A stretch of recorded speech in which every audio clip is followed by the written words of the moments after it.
have maybe a different idea, understandably different, then you have a lot of different disparities. You have one state doing it this way and one state doing it that way.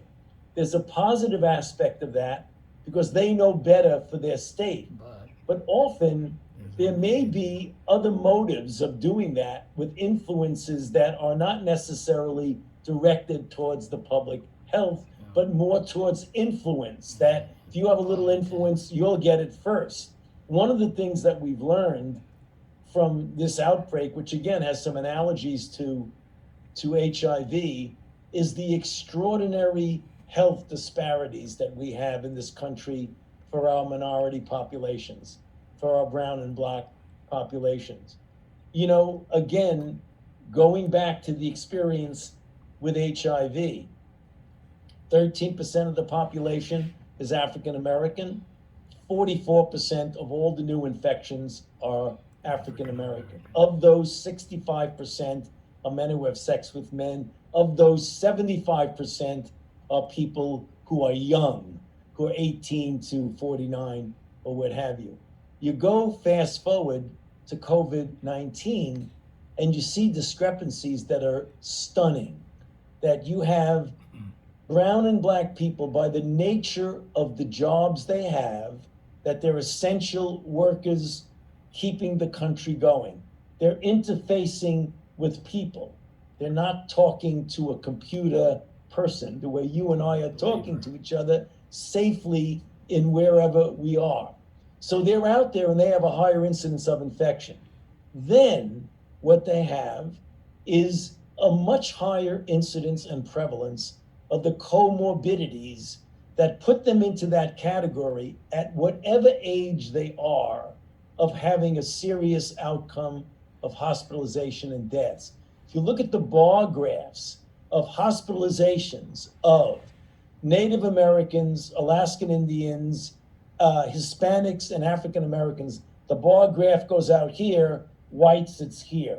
Multifold increased per 100,000 people in the hospital. With deaths, it's the same thing. It's a few fold, 2 or 3-fold more. The reason for that is a variety of causes. One of them that's so prevalent is the social determinants of health, that we're not going to change overnight, that we've got to make a commitment now of what we're going to do for the next few decades so that there's no racial prevalence of diabetes, hypertension, obesity, kidney disease. It's how you were brought up, the diet you have, the poverty conditions that you were brought up. It's the lack of access to good medical care. So, you know, I always say that, and I kind of use anytime I get a chance to say it as the bully pulpit of, we can't let this be forgotten when we get out of COVID-19. We've got to remember the health disparities that keeps coming back and biting the populations that are the most vulnerable.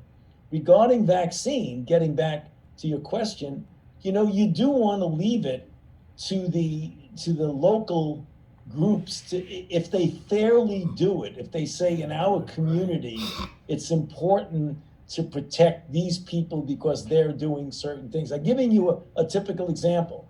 You have 1A, which is healthcare providers, obviously. I mean, they're the ones that are the heroes and heroines every day, putting them on the line. That's one. And then you have individuals who are the most vulnerable. You have the elderly, the most vulnerable. Then you have a situation where when you get to the people who are in essential jobs, what's an essential job? I mean, that's the thing. We are now putting teachers high on the list of essential jobs. And the reason for that is the importance of getting the kids back to school. And we know that the teachers' concern about getting infected is one of the reasons why the schools don't open. I don't think teachers, there should be a sine qua non that unless you're vaccinated, you shouldn't go back to school.